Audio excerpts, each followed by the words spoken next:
My lovely friends, welcome back to my channel. I hope guys आप लोग अच्छे हो एंड हेल्दी हो। सो आज मैं फिर से आ गई आप सबके लिए force to be the mafia husband की नेक्स्ट पार्ट लेके। सो वीडियो स्टार्ट करूँ उससे पहले बहुत इंपॉर्टेंट बात।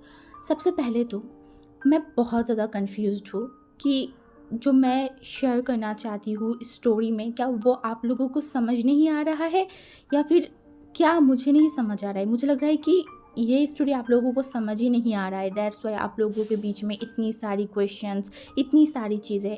क्वेश्चन करना अच्छी बात है, बट घुमा फिरा के एक ही बात बार बार बोलना मुझे नहीं लगता कि इसमें कोई सेंस है।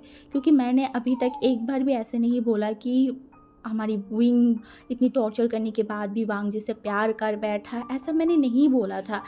और एक बात, ये वांगशंग है, यहाँ पे इन दोनों के बीच में डेफिनेटली प्यार होगा। चाहे जितना भी मारपीट हो जाए, चाहे जितना भी वायलेंस हो जाए, एट लास्ट प्यार तो होगा ना। आप लोग खुद ही बोलो, अगर मैं इन दोनों के बीच में प्यार ना दिखाऊं तभी आप लोग मुझे बातें सुनाओगे, और अगर प्यार दिखाऊं तभी आप लोग मुझे बातें सुनाओगे। तो मैं क्या करूं? आप लोग मुझे बताओ, मुझे क्या करना चाहिए? अगर इतना ही प्रॉब्लम हो रहा है तो अब मुझे लग रहा है कि एक काम करती हूँ, ये स्टोरी को यहाँ पे स्टॉप कर देती हूँ। क्योंकि इस स्टोरी से आप लोग बहुत कंफ्यूज हो। ऊपर से मुझे लग रहा है कि मैं आप लोगों को प्रॉपर तरीके से स्टोरी समझा ही नहीं पाया हूँ। दैट्स वाई इतनी ज़्यादा कन्फ्यूजन, इतनी सारी चीज़ें हो रहा है। एक बात है कि जब मैं स्टोरी शेयर करती हूँ या फिर जो भी एक्सप्लेनर स्टोरी शेयर करता है ना, तो वो लोग चाहता है कि उसकी सब्सक्राइबर स्टोरी को समझे। बट मुझे अब लग रहा है कि नहीं, ये स्टोरी आप शायद समझ ही नहीं पाए हो। सो मैं बहुत कंफ्यूज हूँ कि मुझे क्या करना चाहिए। क्या मैं स्टोरी को स्टॉप कर दूँ या फिर कंटिन्यू करूँ?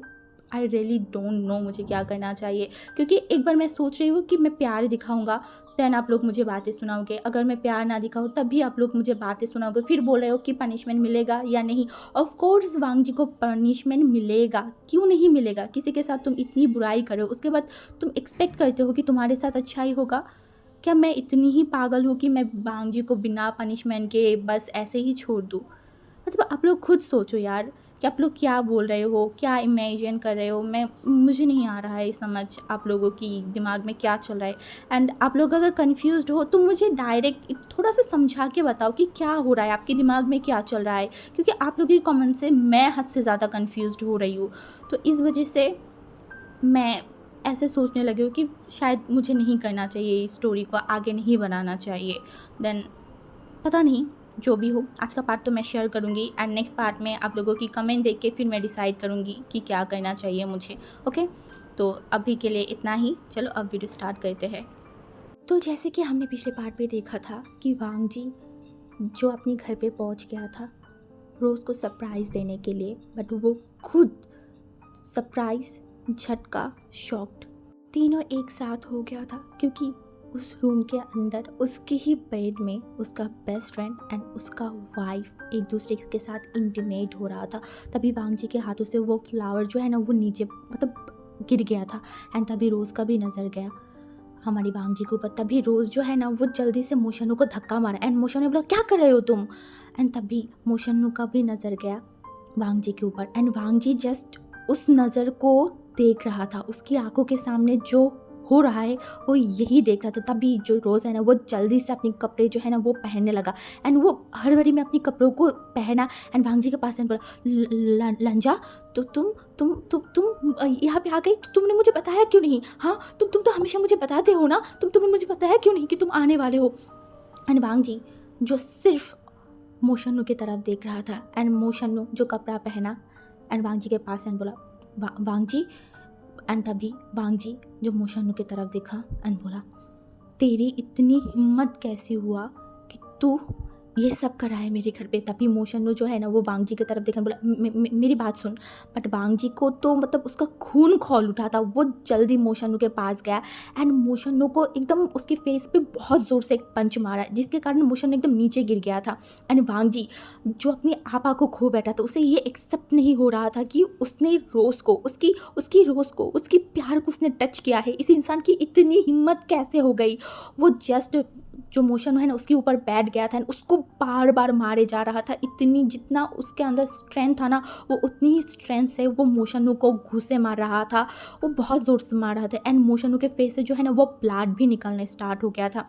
एंड दूसरी तरफ रोज़ बहुत शॉक्ड हो गया था वांग जी की ऐसे बिहेवियर से। उसे उसे बिलीव नहीं हो रहा था कि वांग जी इस तरीके से बिहेव कर सकता है। तभी वो जल्दी वांग जी के पास आया और बोला, लंजा लंजा लंजा प्लीज़ तुम ऐसा मत करो, लंजा उठो उठो उठो, लंजा लंजा। बट वांग जी जो सुन ही नहीं रहा था, बिल्कुल भी नहीं। वो जो है ना रोज़ को भी बहुत ज़ोर से धक्का मारा था, इस वजह से रोज़ भी एकदम नीचे गिर गया था एंड उसका जो सर था ना वो दीवार में लगा।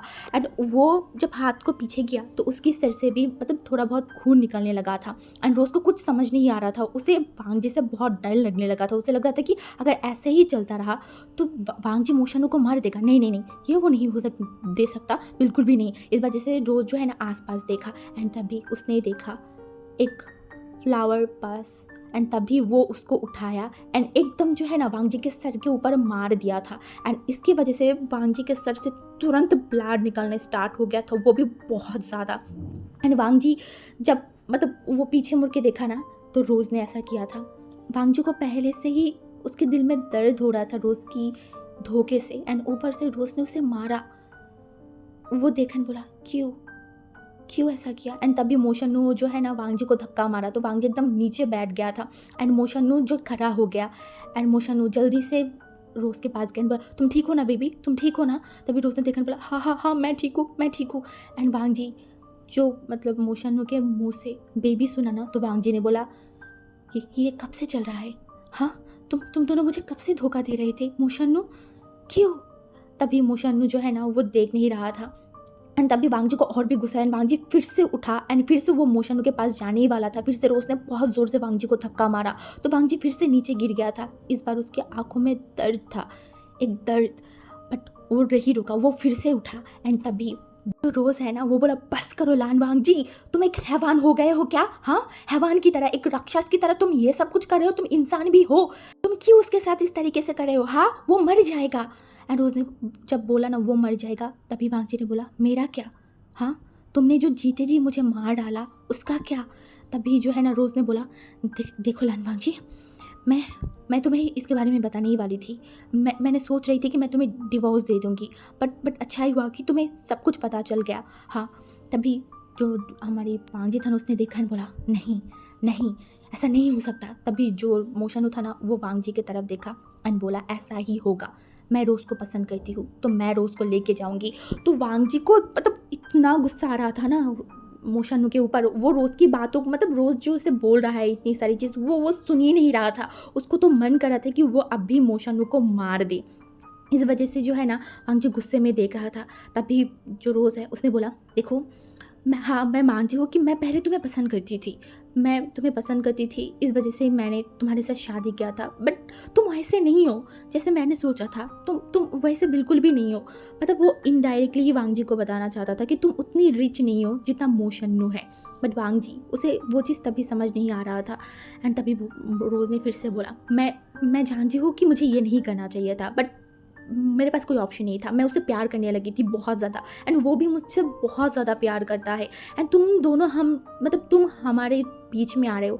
तभी वांग जी ने बोला मैं आ रही हूँ तुम लोगों के बीच में, कौन आया था पहले, हाँ मैं, तुमने मुझे कैसे धोखा दे दिया रोज़, हाँ वो भी मेरे बेस्ट फ्रेंड के साथ मिलके। वांग जी को बहुत पेन हो रहा था, वो अपनी सर पे हाथ रखा हुआ था, उसकी सर से ब्लड निकल रहा था बट उससे ज़्यादा उसके दिल में दर्द हो रहा था, इतना ज़्यादा कि वो बर्दाश्त नहीं कर सकता। तभी रोज़ ने देखा एंड बोला मैं कुछ नहीं जानती, मैं बस तुम्हारे साथ अब रहना नहीं चाहती एंड अच्छी बात है तुम्हें सब कुछ पता चल गया, हाँ सब कुछ तुम्हें पता चल गया, वैसे भी मैं तुम्हें डिवोर्स ही देने वाली थी। एंड ये बोल के वो मोशनु की तरफ देखा एंड बोला मैं आज से क्या मैं अभी से ही मोशनु के साथ रहूँगी एंड मैं बहुत जल्दी तुम्हें डिवोर्स दे दूँगी। ये बोल के जो है ना वो बाहर की तरफ जा रहा था वो एंड मोशनु। बट वांग जी वो नहीं होने दे सकता था, वो रोज़ को नहीं जाने दे सकता था, नहीं बिल्कुल भी नहीं। इस वजह से वो खड़ा हुआ एंड वो आसपास देखने लगा। तभी उसके घर पे एक बहुत बड़ा डंडा था, उस डंडे को लिया एंड वो जो है ना एकदम मोशनु के पास गया दौड़ के एंड मोशनु के जो कमर है ना उसमें बहुत ज़ोर से मारा एंड तभी मोशनु जो है ना एकदम नीचे बैठ गया था। एंड तभी जो रोज़ है ना वो शॉक्ड हो गया एंड बोला लन वांग जी, तुम ये क्या कर रहे हो? हाँ, तुम एक हैवान हो, हैवान। तुम्हारे अंदर थोड़ा सा भी इंसानियत है? तुम भी तुम्हारी फैमिली की ही तरह हो। तुम्हारी फैमिली जैसा है तुम भी उसी तरीके से हो। तुम जितना भी अपने आप को शरीफ बना लो, जितना भी शरीफ बन जाओ, तुम नहीं हो सकते। अभी तुम्हारी बिहेवियर में समझ आ रहा है कि तुम वही माफिया फैमिली से बिलोंग करते हो ना, उसका ही खून तुम्हारे अंदर है, जिस कारण तुम इस तरीके से बिहेव करो। तुम्हें समझ नहीं आ रहा है? मैं बोला ना कि मैं तुमसे प्यार नहीं करती, देन तुम क्यों मोशन को मार रहे हो? तुम क्यों मेरे प्यार के ऊपर हमला कर रहे हो? वो ऐसे ही मतलब कुछ भी वांग जी को बोल रहा था, जानवर बोल रहा था, हैवान बोल रहा था, बहुत सारी चीज़ें बोल रहा था। एंड एक एक बात वांग जी को दिल को तोड़ रहा था, हद से ज़्यादा। एंड इस बार रोज़ ने बोला, और एक बार अगर तुमने उसके ऊपर हमला किया ना, तो मैं भूल जाऊंगी तुम कौन हो। मैं तुम्हें बता रही हूँ, मैं भूल जाऊंगी। तभी वांग जी की उसके तरफ देखा एंड बोला, क्या करोगे? मार दोगे? तुमने तो मुझे मार ही दिया है, मुझे जीते जी तुमने मार दिया है। तुम्हें ऐसा नहीं करना चाहिए था, बिल्कुल भी नहीं। बट रोज़ की आंखों में थोड़ा सा भी गिल्टी नहीं था। एंड ये देखने के बाद वांग जी को और भी पेन हो रहा था। वो एक बार उसे माफ़ी मांगता, उसे बोलता सॉरी वांग जी, तभी शायद वांग जी मान जाता। बट नहीं, उसने नहीं किया, बिल्कुल भी नहीं। एंड फिर से मोशन्नू को उठा के जब लेके जा रहा था ना रोज़, तभी फिर से वांग जी जो है ना वो बोला, नहीं नहीं प्लीज़ मत जाओ, मत जाओ प्लीज़। बट रोज़ जो उसकी बात नहीं सुना था, वो मोशन्नू को लेके वहाँ से चला गया था। एंड दूसरी तरफ वांग जी एकदम टूट गया था, इतना ज़्यादा। अब उसे बहुत दर्द हो रहा था, बहुत ज़्यादा, क्योंकि उसकी सर से बहुत खून बह रहा था, बहुत ज़्यादा। एंड इस वजह से उसकी आंखों के सामने सब कुछ धुंधला होते जा रहा था। ऐसे ही देखते देखते वांग जी वहाँ पे बेहोश हो गया था। हाँ, बेहोश हो गया था। एंड उसके बाद वांग जी का जब होश आया ना, तब वो हॉस्पिटल में था। हाँ, उसके फैमिली मेम्बर्स सारे लोग वहाँ पे थे वांग जी के साथ। एंड वांग जी लगभग 10 डे बेहोश था। एंड 10 डेज बाद उसे होश आया था। एंड वांग जी को होश आते वो सबसे पहले उसकी माँ से पूछा था, रोज़ आया था क्या? उसकी माँ ने बताया नहीं, क्या हुआ था?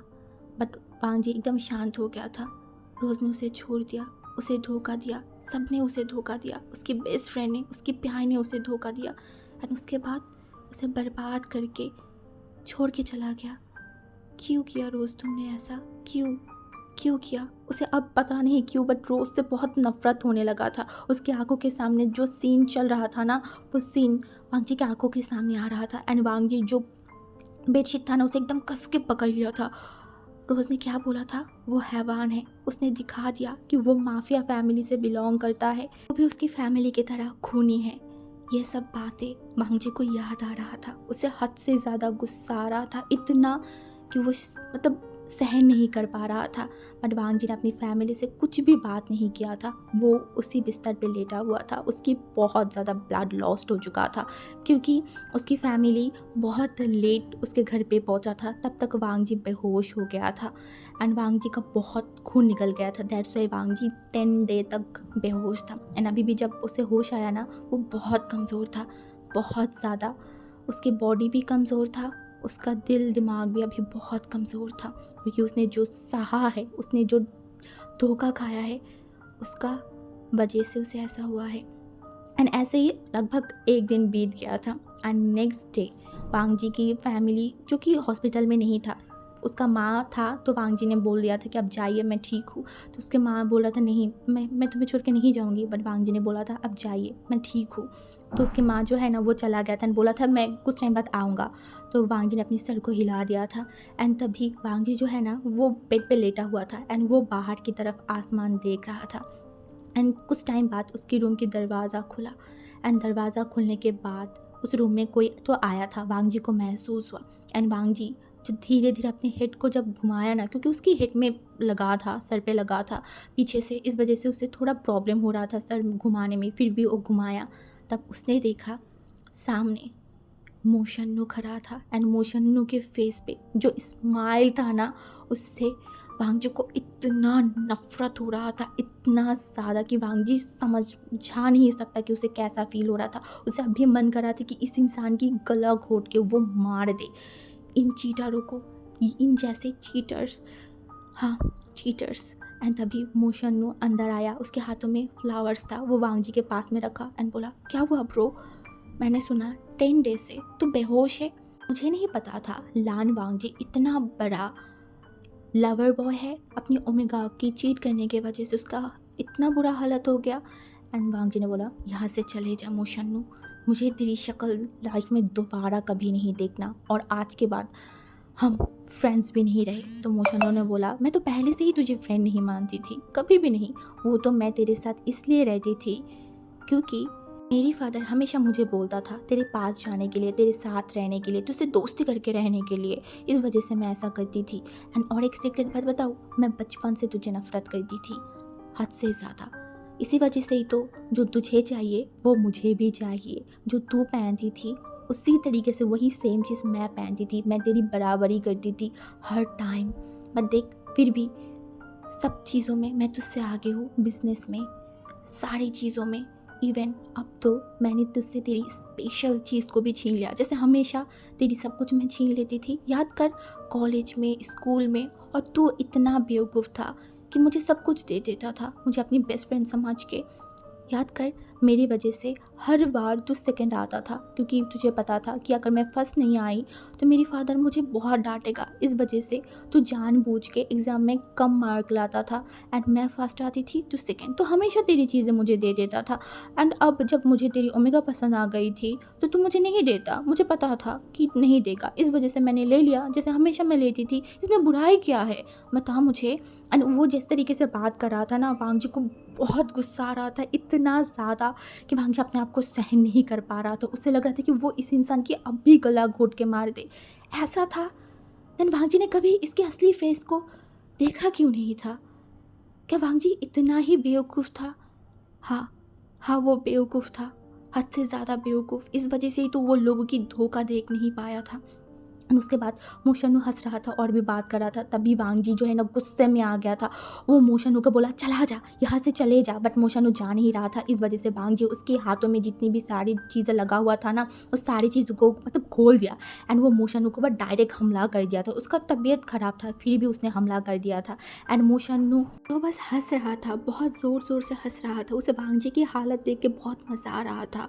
एंड वांग जी जब ऐसे हरकत कर रहा था ना, मतलब मार रहा था मोशनु को, तभी वहाँ पे नर्स वगैरह से आ गया था। तो वांग जी एंड मोशनु का अलग किया था। एंड मोशनु जो वांग जी की तरफ देखा एंड बोला, मैं फिर आऊँगी, ये बोल के वो जाने लगा। तभी वांग जी ने बोला था, मैं तुझे बर्बाद कर दूँगी, तुम लोगों ने मेरी मासूमियत का फ़ायदा उठाया था ना। हाँ, पहले मैं कोई और वांग जी था, अब मैं ऐसे वांग जी मानूंगा जो तुझे, तेरी फैमिली को एंड उस रोज़ को, सबको बर्बाद कर दूंगी। It's my promise. एंड तभी मोशनु ने उसकी तरफ देखा एंड कुछ नहीं बोला। एंड उसके बाद वांग जी जैसा बोला था वैसा स्टार्ट कर दिया था। वो पहले जो एक नॉर्मल पर्सन था, नॉर्मल अपनी ज़िंदगी को गुजार रहा था या फिर इंजॉय कर रहा था, वो अपनी नौकरी तक छोड़ दिया था, सब कुछ छोड़ दिया था। वो बस अब एक ही चीज़ चाहता था, वो था बदला। हाँ, वो मोशनु को बर्बाद कर देगा। एंड मोशनु के पैसा, उसकी घर बंगले के कारण, उसके नाम शोहरत के कारण रोज़ उसके पास गया था ना, वांग जी सब कुछ उसके पास से छीन लेगा। हाँ, सब कुछ छीन लेगा। एंड वांग जी ये डिसाइड कर लिया था। एंड देखते ही देखते ऐसा होने भी लगा था। हाँ, लगभग 2 सालों में लान वांग जी माफिया किंग बन चुका था। हाँ, मोशनु की फैमिली की जितनी भी डील्स थी, जितनी भी सारी चीज़ थी, वांग जी ने छीन लिया था। एंड मोशनु की फैमिली सब लोग शॉक थे, ये कैसे हो गया, कैसे, किसी को समझ नहीं आ रहा था। एंड तब जब मोशनु से वांग जी ने सब कुछ छीन लिया था ना, वो मोशनु को बोला था, खेल अब शुरू हुआ है, अब तू देख मैं कैसे खेल खेलती हूँ। एंड मोशनु जो बहुत गुस्से में आ गया था, बट वो कुछ नहीं कर पा रहा था। एंड वांग जी अपना काम करते जा रहा था। वो एक नॉर्मल पर्सन से माफिया किंग, साथ में एक डेविल बन चुका था, हार्टलेस डेविल, जिसे किसी की भी फीलिंग्स, किसी से भी कोई फ़र्क नहीं पड़ता था। एंड वो हद से ज़्यादा ओमेगा से नफरत करता था। उसे लगता था कि ओमेगा सिर्फ नाटक करना जानते हैं, लोगों को चीट करना, लोगों को डिस्ट्रॉय करना जानते हैं। इस वजह से वांग जी हद से ज़्यादा ओमेगा को नफरत करता था। एंड कुछ टाइम बाद उसकी फैमिली को भी सब कुछ पता चल गया था।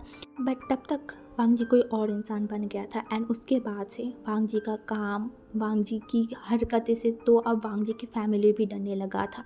जो वांग जी सबसे अच्छे से बात करता था, खुल के बात करता था, वो वांग जी एक डेविल बन चुका था। उसका फैमिली, उसका भाई बहन सब उससे डरने लगे थे, क्योंकि वांग जी बहुत गुस्सा हो जाता था। एंड वो जब भी गुस्सा हो जाता था वो आउट ऑफ कंट्रोल हो जाता था।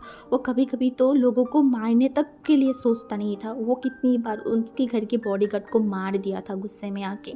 इस वजह से सारे लोग डरते थे वांग जी की बिहेवियर से। बहुत बार जो मिसेस लैन है ना, वो वांग जी को समझाने की कोशिश किया था, बट वांग जी समझने के लिए बिल्कुल भी तैयार नहीं था। वांग जी को फादर को लग रहा था कि वो ठीक हो जाएगा, ठीक हो जाएगा, बट ऐसा नहीं हुआ। वांग जी उसके बाद कभी ठीक नहीं हो पाया था। वो और भी क्रूल और भी डेविल बनता गया। एंड जब वांग जी ये सब कुछ बात हुइंग को बता रहा था ना, एंड हुइंग चुपचाप वांग जी की सारी बातों को सुन रहा था। एंड वांग जी जो कि विंग को जब सारी बात बताया ना, उसके बाद वांग जी एकदम चुप हो गया था।